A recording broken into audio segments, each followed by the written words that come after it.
Bismillahirrahmanirrahim. Assalamualaikum warahmatullahi wabarakatuh. Innal hamdalillah nahmaduhu wa nasta'inuhu wa nastaghfiruh wa na'udzu billahi min syururi anfusina wa min sayyiati a'malina may yahdihillahu fala mudhillalah wa may yudlil fala hadiyalah. Asyhadu an la ilaha illallah wa asyhadu anna Muhammadan abduhu wa rasuluh. Allahumma salli ala Muhammad wa ala ali Muhammad kama sallaita ala Ibrahim wa ala ali Ibrahim wa barik ala Muhammad wa ala ali Muhammad kama barakta ala Ibrahim wa ala ali Ibrahim fil alamin innaka Hamidum Majid. Rabbi shrah li sadri wa yassir li amri wahlul 'uqdatam min lisani yafqahu qawli. Rabbi zidni ilman warzuqni fahman. Amin ya rabbal alamin. Alhamdulillah. Ya, saya ucapkan waalaikumsalam warahmatullahi wabarakatuh yang telah mengucapkan salam kepada kami. Ya, semoga kita semua diberkati oleh Allah, mendapatkan perlindungan dan pertolongan daripada Allah Subhanahu wa taala hinggalah sampai ke akhirat nanti. Amin amin ya rabbal alamin. Muslimin maupun muslimat yang dirahmati oleh Allah, pada siri yang ke-14 ya. 15. Pada siri yang ke-15 ini ya, insyaallah dengan izin Allah ya, saya akan cuba untuk menjelaskan tentang satu perkara penting di mana bila saya amati, saya cermati latar belakang permasalahan hidup manusia itu adalah kerana wujudnya persepsi yang buruk tentang perkara, khususnya masalah kebahagiaan, ketenangan dan kedamaian. Apabila saya mencermati petunjuk-petunjuk yang terdapat dalam Al-Quran ataupun petunjuk-petunjuk yang terdapat dalam As-Sunnah As-Sahihah, sesungguhnya tidaklah petunjuk itu dikemukakan sama ada oleh Allah Subhanahu wa taala dalam Al-Quran ataupun Nabi sallallahu alaihi wasallam dalam sunnahnya, melainkan petunjuk itu apabila difahami lalu diaplikasikan dalam ruang kehidupan, maka permasalahan hidup kita ya akan dapat terselesaikan dengan jayanya, akan dapat terselesaikan dengan baiknya. So ada perkara penting yang itu tadi saya katakan kita salah persepsi. Contoh mengenai hakikat al-makarih, yaitu sesuatu atau perkara-perkara atau hal-hal yang dibenci oleh manusia, dan juga tentang asyahawat, yaitu kecenderungan dan kecondongan hati manusia untuk mengabdikan diri pada keselesaan, keseronokan yang bersifat jasadiyah, ya, yang bersifat material. Jadi apabila kita silap persepsi tentang hakikat al-makarih, tentang hakikat asyahwat dalam kehidupan kita, ya, maka hidup kita sampai mati hanya ingin bagaimana kita hidup itu dalam keselesaan yang bersifat jasadiyah. Ya, kegagalan kita dalam memahami term dalam Al-Quran seperti term asyahwat ataupun at-takalif ya, membuat kita silap dalam menentukan pilihan dalam beraksi. Kegagalan kita juga dalam memahami al-fitrah maupun an-nafs juga membuat kita silap dalam memilih pola aksi yang benar.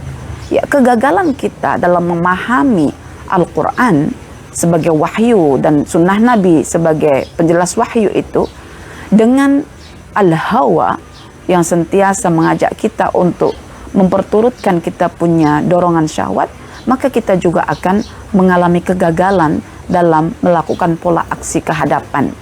Jadi dalam hal ini, apabila kita menampung banyak permasalahan orang-orang, sesungguhnya permasalahan itu tak keluar dari bingkai al-makarih dalam bingkai asyahawat, ya. Bingkai al-makarih biasanya akan dikaitkan dengan al-mahabib, ya, dengan sesuatu yang dicinta-cinta, itu lawannya sesuatu yang dibenci-benci, ya. Asyahawat yang terkait dengan keselesaan jasad, dia akan dikaitkan dengan at-takalif, yaitu bagaimana jasad ini letih, lelah, payah, susah, pedih, menderita, begitu. Jadi sekarang ini kalau kita sudah ada tasdik terhadap sunnah Nabi SAW sebagai penjelas, ya, akan makna-makna Al-Quran, lalu kita sekarang Allah bagi masalah, Allah nak tahu sejauh mana kita punya tasdik, punya pembenaran, punya kepercayaan, punya keyakinan terhadap kebenaran sunnah Nabi sebagai penjelas Al-Quran, yang tentunya Quran itu adalah sesuatu yang sudah kita yakini kebenarannya. Jadi kalau kita tidak merasa bahwa Quran dan sunnah ini adalah solusi kehidupan kita, ya tak payah kita merujuk kepada keduanya dalam mengatasi masalah, ya. Rujuklah apa kata-kata manusia semata, petua-petua manusia semata. Tetapi sekarang ini isunya kita ada masalah, dan di hadapan kita ada yang namanya al-wahyu, ya, wahyu yang berbentuk Al-Quran ataupun wahyu yang berbentuk as-sunnah. Maka sekarang ini bagaimana sekarang kita menggunakan wahyu as-sunnah an-nabawiyah as-sahihah sebagai solusi kehidupan kita atas masalah yang menghadapi kita, ya, yang menghampiri kita, ya, yang mencengkeram hidup kita, yang akan kita kaitkan nanti dengan petunjuk dalam Al-Quran Al-Karim yang merupakan firman Allah Subhanahu wa taala. Ya, baik puan-puan dan tuan-tuan sekalian, hadis yang akan saya sampaikan pada kesempatan pagi hari ini adalah hadis yang diriwayatkan oleh Abdullah bin Mas'ud. Hadis ini hadis sahih, ya, yang sudah saya kata mungkin dikenali oleh ramai umat Islam, ya. Tapi kegagalan dalam memahami konten hadis ini tak menafikan akhirnya hadis ini tidak dijadikan sebagai solusi dalam mengatasi masalah, hanya setakat dijadikan sebagai pengetahuan semata, ya. Beza, ya, kalau dijadikan pengetahuan semata dengan dijadikan sebagai solusi, itu dua perkara yang berbeza, ya. Pengetahuan itu satu maklumat yang kita dapat, ya, yang bertempat dalam dada kita, tetapi kalau dijadikan solusi, dia akan membumi, dia akan membumi itu apa namanya, menyatu hidup dalam ruang kehidupan manusia. Okey. Ana Abdullah bin Mas'ud radhiyallahu anhu qala Rasulullah sallallahu alaihi wasallam, huffatil jannatu bil makarih wa huffatin naru bis syahawat. Surga itu dikelilingi, dilingkari, diliputi oleh perkara-perkara yang dibenci oleh manusia. Sedangkan neraka itu adalah sesuatu yang dikelilingi, diliputi atau dilingkari oleh perkara-perkara yang dicinta oleh manusia. Dan perkara yang dicinta oleh manusia itu namanya syahwat, ya. Sedangkan perkara yang dibenci itu namanya at-takalif. Okey, nampak, ya? Jadi Rasulullah menjelaskan dua istilah di situ, ya, menyebutkan dua term. Satu al-makarih, dua asyahawat. Kenapa Rasulullah tak kata, ya, tak kata huffatil jannatu bil makarih wa huffatin naru bil mahabib, begitu, ya. Surga diliputi oleh sesuatu yang dibenci-benci, sedangkan neraka diliputi oleh sesuatu yang dicinta-cinta. Kenapa tak begitu? Ya. Atau sebaliknya, kenapa tak dibuat begini aja? Huffatil jannatu bit takalif wa huffatin naru bil bisyahawat.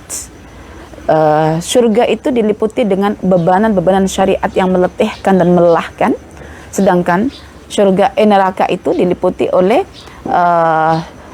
keselesaan, keseronokan yang bersifat jasadiah. Kenapa tak begitu? Okey. Jadi gaya hadis ini bila saya perhatikan juga semacam gaya Al-Quran.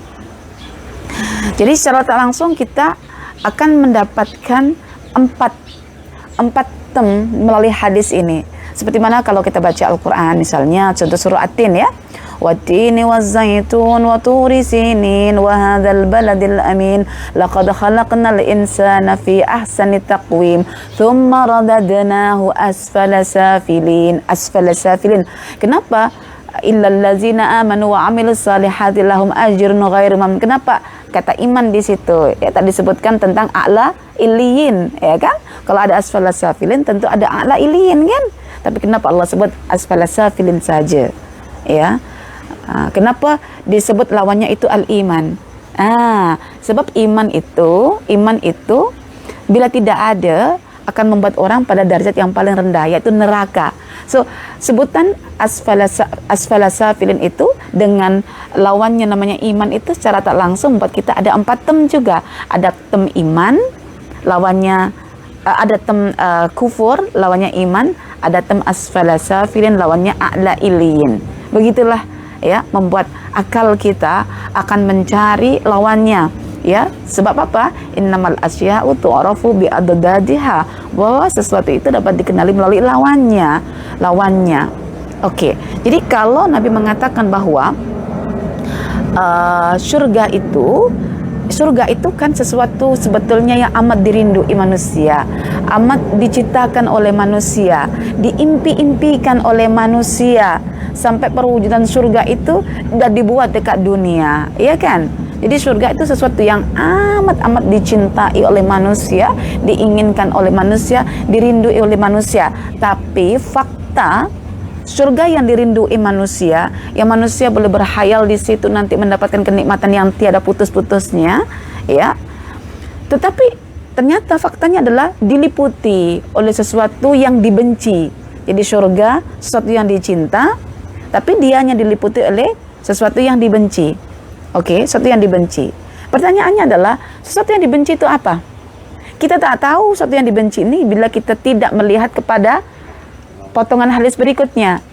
Wa huffatin naru bil makarih. Minta maaf, wa huffatin naru bis syahawati. Dan neraka itu diliputi oleh syahwat. Oh, jadi sesuatu yang dibenci oleh manusia itu, ya, sesuatu yang dibenci oleh manusia itu lawannya adalah syahwat. Dan syahwat itu, ya, lawannya syahwat itu apa? Lawannya syahwat itu adalah at-takalif, yaitu bebanan syariat. Yaitu sesuatu yang amat dibenci manusia itu, ya, mengabdi, menyembah kepada Allah. Al-ubudiyah. Lalu apa makna ubudiyah itu? Ubudiyah itu kalau kata Al-Imam Ibnu Qayyim Al-Jauziyah, segala bentuk implementasi nama-nama Allah dan sifat-sifat Allah. Ya, bersabar ketika orang mencela kita, itu ubudiyah. Bersabar atas keburukan orang lain, itu ubudiyah. Membalasi kebaikan orang yang jahat kepada kita, itu ubudiyah. Ya, membalasi kebaikan orang dengan kebaikan yang berlipat ganda, itu ubudiyah. Ya, merasa iba, kasihan tengok orang yang susah, itu ubudiyah. Membantu orang yang kesusahan dalam bentuk ibadah, itu dalam bentuk infak, itu ubudiyah. So segala bentuk penerapan asmaul husna itu dikatakan oleh Al-Imam Ibnu Qayyim Al-Jauziyah sebagai makna atau hakikat ubudiyah, dan itu amat dibenci oleh manusia. Bagaimana tak dibenci? Tengok misalnya, saya bagi contoh ya, yang paling simpel sebetulnya, masalah kita itu jangan masalah besar dekat luar dulu. Masalah kita itu tak settle dalam rumah tangga, ya, tak settle dalam rumah tangga. Contoh masalah kita dengan suami kita. Ada ke suami kita itu sesempurna apa yang kita inginkan, yang baik hatinya, yang tak pernah buat marah? Pernah tak kita kata bahwa Nabi Muhammad SAW itu akan terus menyenangkan hati istri-istrinya? Pernah tak Aisyah itu merajuk dengan Nabi SAW? Dalam hadis Nabi dikatakan Aisyah merajuk karena Rasulullah tidak menepati kehendaknya. Dan bukti kalau Aisyah merajuk itu, Aisyah akan bersumpah tidak menggunakan nama Nabi, tapi menggunakan nama moyang Nabi, yaitu Ibrahim alaihissalam. Itu tandanya Aisyah tengah marah. Betul? Betul. Jadi kita ada masalah, contoh paling dekat adalah masalah dengan suami kita. Suami kita contoh memiliki perangai yang menurut kita tidak bagus, sikapnya dingin, sikapnya tidak ceria, ditanya ada masalah diam sahaja, kita coba nak buka discuss, dia tak mau discuss dengan kita, hidup macam kita diabaikan. Adakah kita mau menerapkan sifat Allah As-Sabur? Adakah kita mau menerapkan sifat Allah Al-Muhsin atau nama Allah Al-Muhsin? Adakah kita mau menerapkan nama-nama Allah yang terkait dengan bagaimana cara kita menghadapi dengan sebaik-baiknya suami kita yang punya perlakuan kat kita seperti itu? Itu kan kita benci. Hakikatnya perlakuan suami kita kat kita itu satu yang kita benci. Itu al-makarih. Bila kita benci atas perangai itu, so ini menimbulkan masalah bagi hidup kita. Hidup kita tidak tenang dalam rumah tangga kita. Betul. Lalu kita disuruh lagi misalnya untuk membaiki dia, untuk tetap melayan dia, untuk tetap memperhatikan dia, untuk tetap setia kepada dia. Itu kan sesuatu yang kita benci, betul ke tidak? Betul kan? Ini fakta, tak payah kita hindari. Setiap perempuan yang berstatus seorang istri akan mengalami perkara yang sama. Mungkin kadarnya berbeza, tapi sama. Ya, tapi sama. Jadi, suami tak baik kat kita, itu sesuatu yang kita benci, betul? Anak pun tidak berbakti kat kita, itu sesuatu yang kita benci, betul? Ya, mak kita yang ikut campur dalam urusan rumah tangga kita, itu pun satu yang kita benci, betul? Ya, kita sudah decide untuk berhenti kerja, nak layan anak-anak, ya, gaji suami alhamdulillah sudah cukup, ya. Ternyata mak kita, mak mertua kita tak setuju. Buat apa susah-susah kita dibagi biaya kuliah sampai tinggi-tinggi, lalu kita berhenti untuk mengurus anak-anak, nanti macam mana ekonomi, boleh tak ada rumah besar, boleh tak ada. Ini kan masalah. Ini sesuatu yang kita benci. Betul kan? Betul. Jadi masalah yang membuat kita sakit hati kita, itu sesuatu yang kita benci. Lagi-lagi kita disuruh untuk melakukan bentuk-bentuk ubudiyah dalam menghadapi masalah itu perkara taklif. Tentu kita juga ingin menjauhinya juga. Betul? Betul. Jadi ini yang dikatakan huffatil jannatu bil makari. Al-makari itu sesuatu yang kita benci. Sesuatu yang kita benci-benci, yang kita tidak menghendaki kehadirannya, yang di luar angan-angan kita, di luar cita-cita kita. Tapi Allah hadirkan. So itu disebut sebagai al-makarih. Oke. Dan al-makarih ini, sesuatu yang kita benci ini, ternyata kita dibebani oleh Allah untuk menghadapi dalam bingkai ubudiyah, dalam bingkai at-takalif. Oke, dalam bentuk bebanan-bebanan syariat, seperti ya kita disyariatkan, ya kita dibebankan oleh Allah, hadapilah perangai anak-anak yang tidak elok itu dengan apa? Dengan menahan amarah, dengan tidak menghukumnya, dengan berlapang dada seolah tidak ada apa benda, dengan tetap menyantuninya, membaikinya, dengan menutup aib-aibnya. Okey, jadi perkara yang tidak elok menimpa kita, kita pula disuruh menghadapinya dengan kebaikan. Itu kan disebut al-makarih, itu berkaitan dengan at-takalif. Jika ada sesuatu yang kita benci, apa yang kita hadirkan adalah bebanan-bebanan syariat. Kita kena menghadapinya dengan bingkai ubudiyah.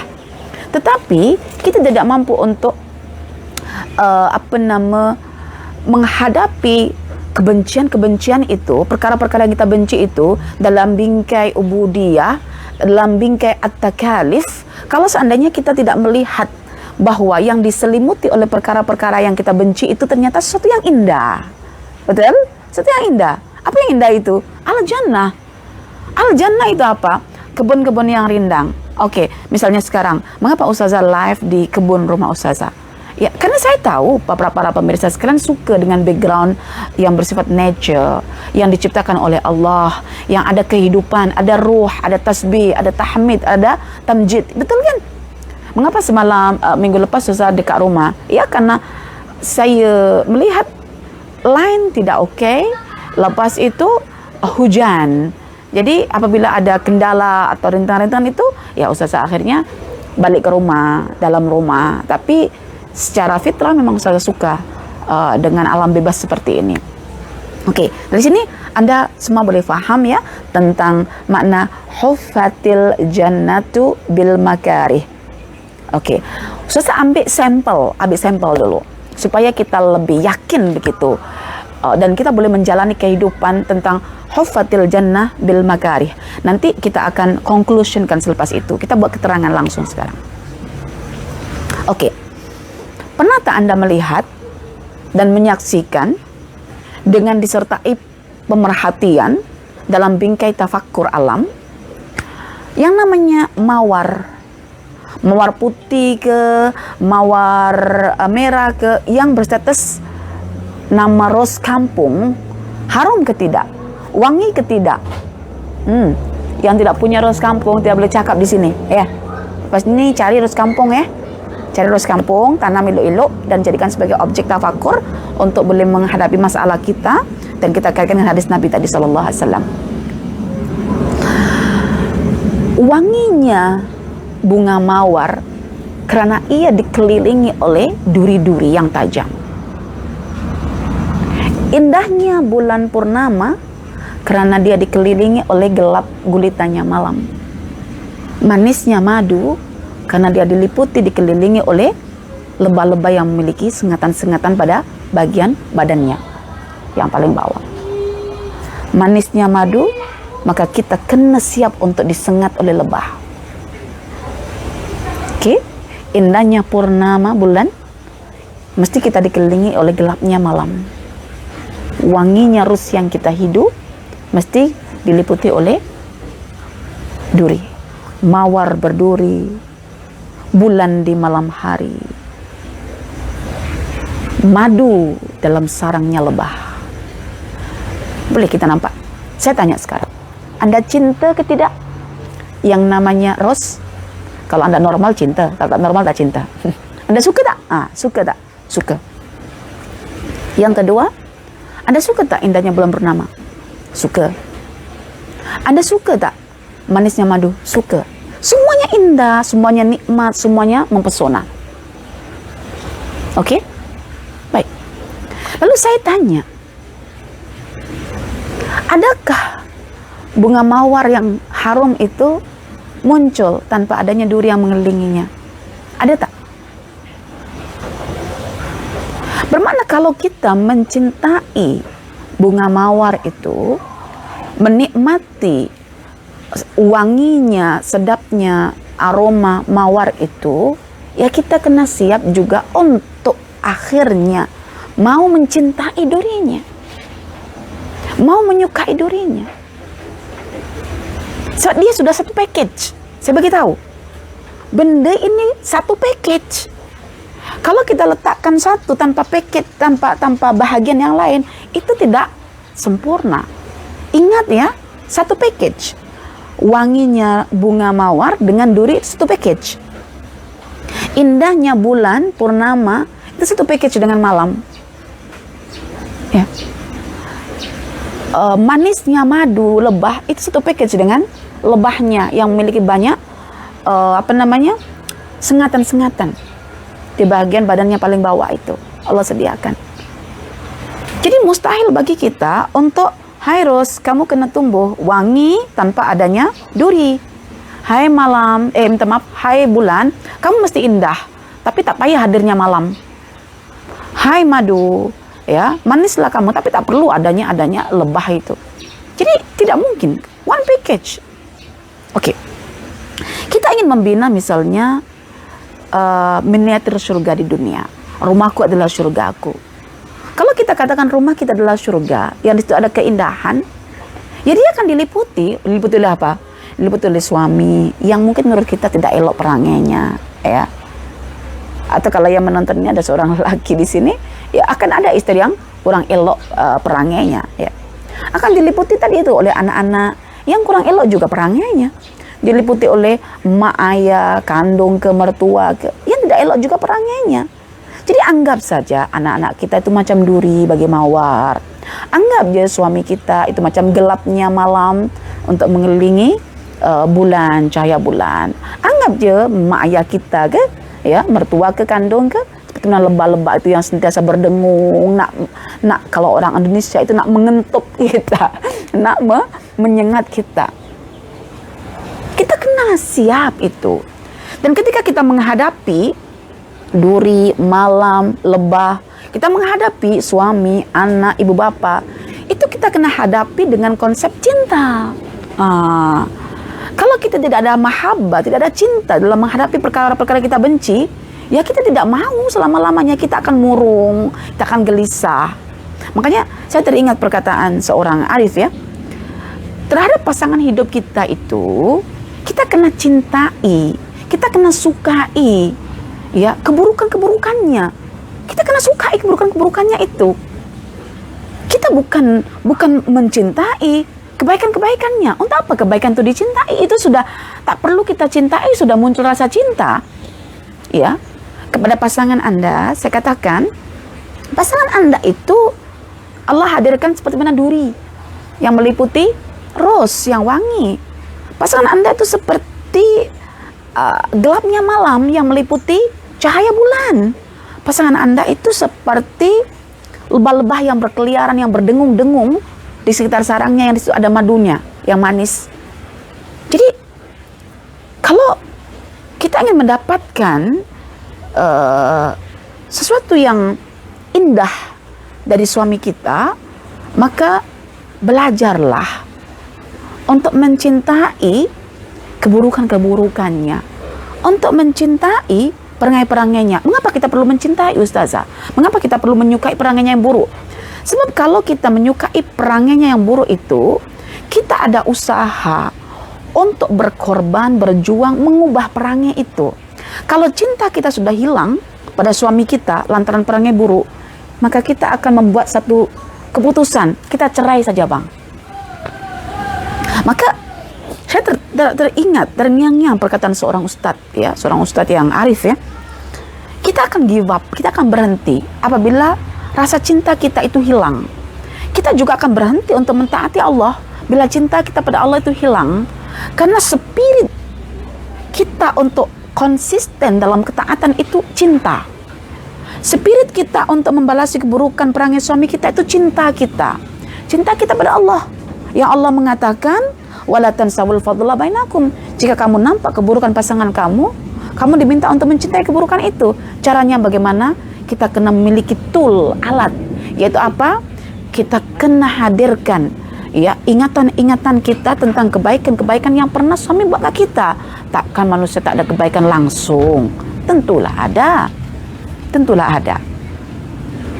Jadi cintailah ya keburukan yang ada pada pasangan Anda. Apa yang baik pada pasangan Anda itu cuma bonus dari Allah Ta'ala, cuma sesuatu yang tak perlu untuk Anda cintai kebaikan itu, tak perlu pada suami itu.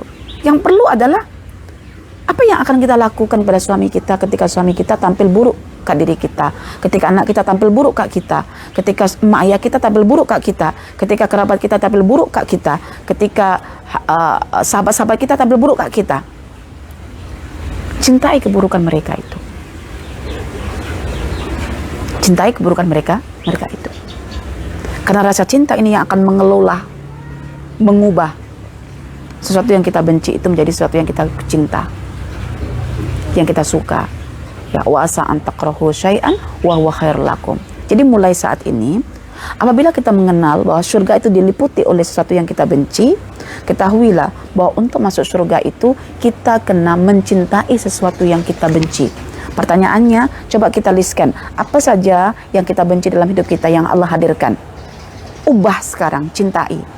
Dan kita tak boleh mencintai perkara yang kita benci itu kalau kita sendiri tidak membina hubungan cinta yang baik dengan Allah Ta'ala. Mengapa kita mencintai? Karena Rasul utusan Allah mengatakan di sebalik sesuatu yang kita benci itu ada surga. Ya, oke, saya contohkan saja. Saya kalau misalnya memasak masakan yang sedap, tuh contoh tom yum seafood, dalam keadaan saya berpuasa, contoh ya, berpuasa untuk dibuat buka puasa. Tentulah masakan yang panas itu, yang sudah mengundang selera itu boleh menjadi sesuatu yang dicintai oleh anak kita, suami kita, bahkan hidung kita mencintainya. Dari mana?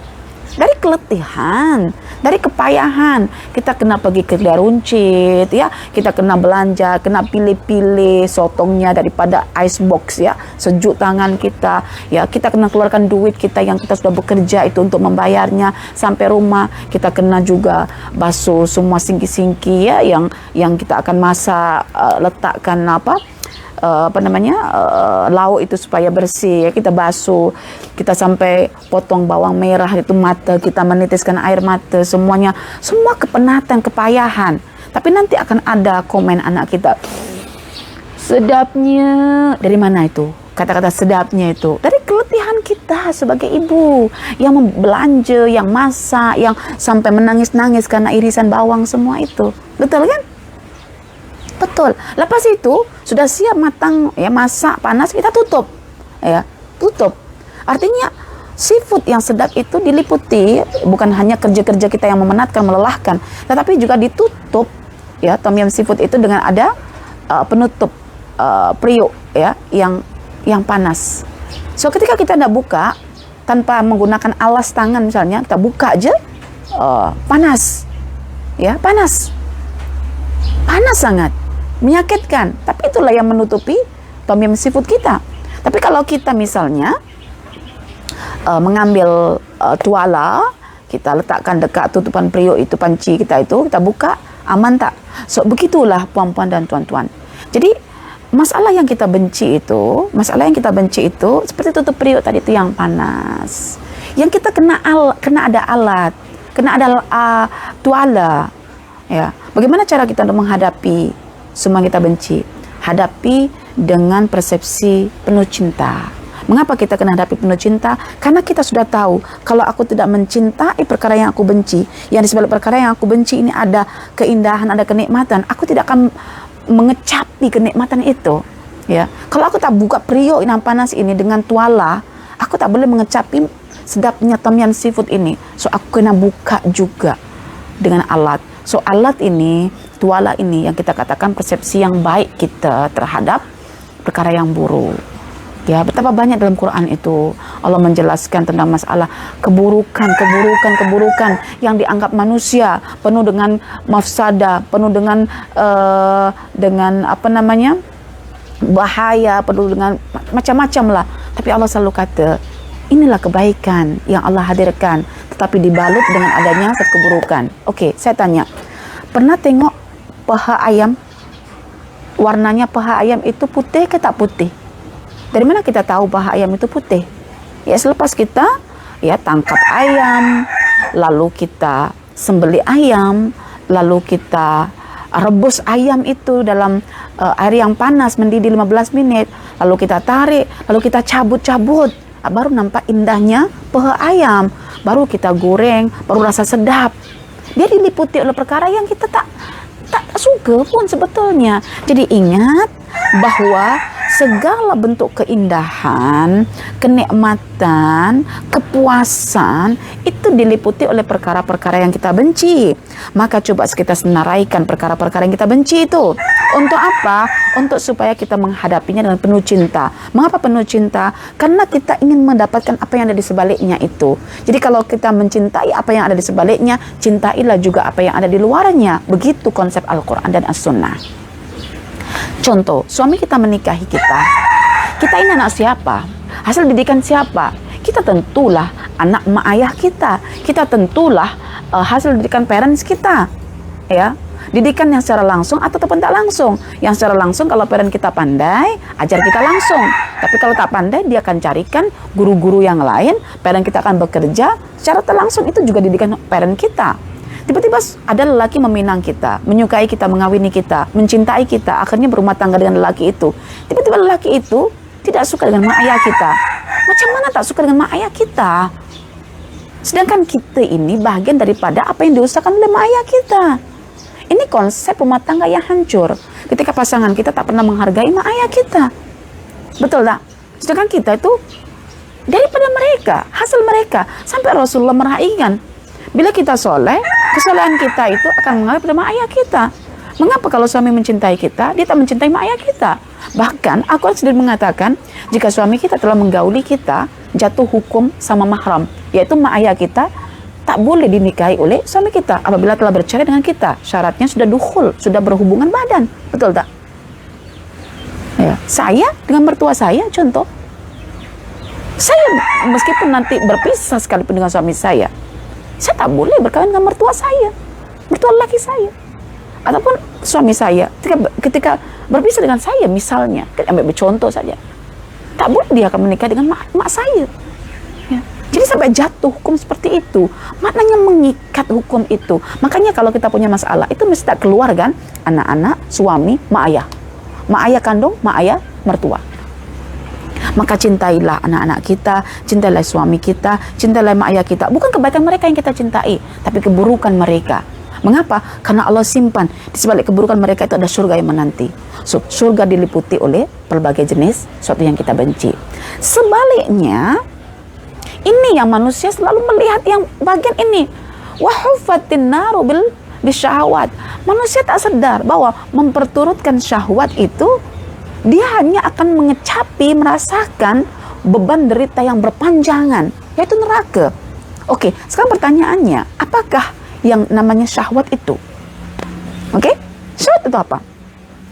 Dalam Quran surah yang ketiga ayat 14 itu kan dikatakan zuyyina linnasi hubbus syahawati minan nisa wal banin wal qanatiril muqantarati minadh dhahab wal fiddati wal khailil musawwamati wal an'ami wal hars.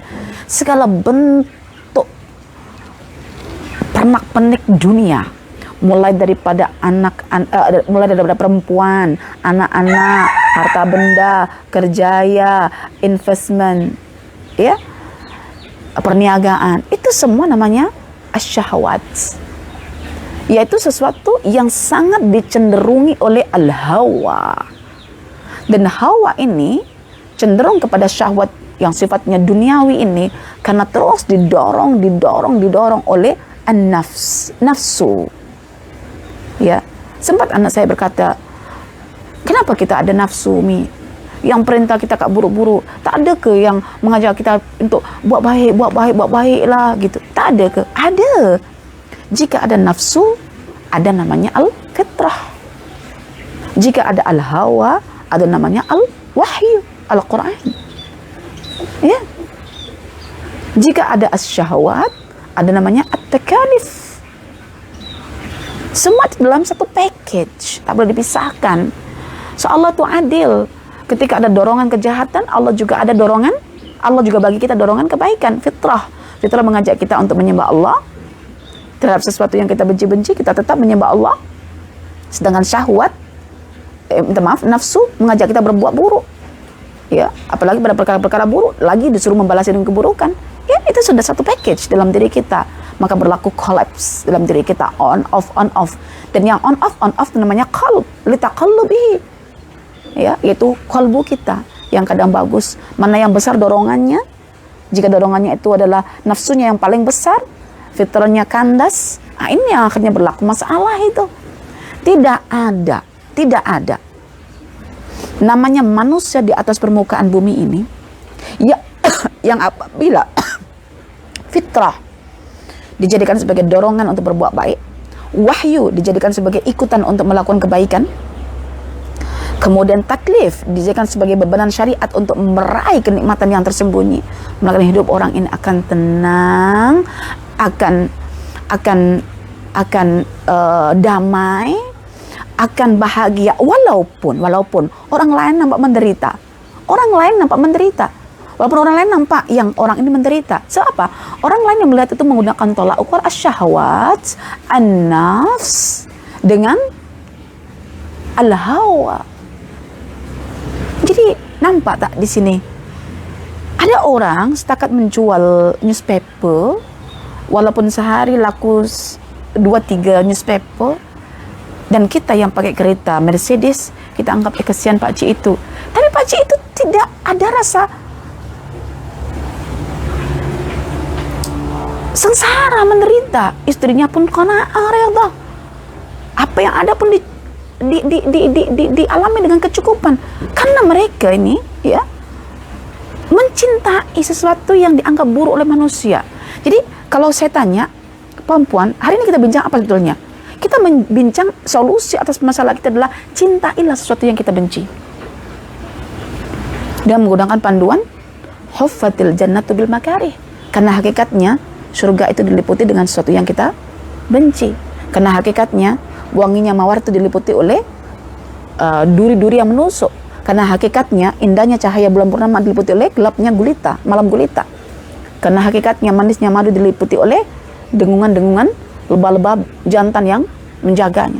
Oke. Nampak? Semoga nampak. Jadi lepas ini coba baliklah pulang ke rumah. Pandang semula anak kita yang berperangai.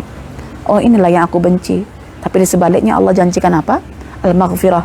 Di sebaliknya Allah janjikan apa? Al-jannah. Wasari'u ila maghfiratin min rabbikum wa jannatin arduha as-samawati wal ardu. Oh, aku nak surga. Aku nak juga ampunan Allah. Aku nak rahmat Allah. Tapi inilah yang Allah hadirkan. Oh, inilah gambaran kenikmatan yang Allah sembunyikan itu. So, aku kena menghadapi dengan penuh cinta. Maka hadapilah perangai siapa saja dengan penuh cinta, karena hakikatnya perangai-perangai yang buruk itulah yang meliputi indahnya surga. Terapkanlah nama-nama Allah dalam kehidupan kita, ya. Terapkanlah nama-nama Allah dalam kehidupan kita, karena hakikatnya menerapkan nama-nama Allah dalam kehidupan kita itu adalah hakikat ubudiyah. Apakah ubudiyah itu? Jalan menuju surga. Maknanya jalan menuju surga, surga itu tinggi tempatnya, kita perlu berjuang. Karena itu mari kita bina hati kita dengan ma'rifatullah untuk dapat menemukan keindahan sifat Allah, untuk mendapatkan kesempurnaan sifat dan perbuatan Allah, untuk mendapatkan kebaikan perbuatan Allah. Mari kita isi. Bila sudah hati kita diisi oleh mahabbatullah, rasa cinta kepada Allah, bila hati kita sudah diisi dengan tauhidullah, hanya mengesahkan Allah dalam ubudiyah kita, insya Allah perkara-perkara buruk itu akan berubah menjadi ladang ketaatan. Asalkan mahabbatullah ada dalam hati kita. Mahabbatullah itu maknanya apa? Mencintai Allah, mencintai segala sesuatu yang terkait dengan Allah. Mencintai surga Allah itu termasuk mencintai Allah. Mencintai Nabi Allah termasuk mencintai Allah. Segala apa yang terkait dengan Allah, apabila kita mencintainya, itu masuk dalam kategori mahabbatullah.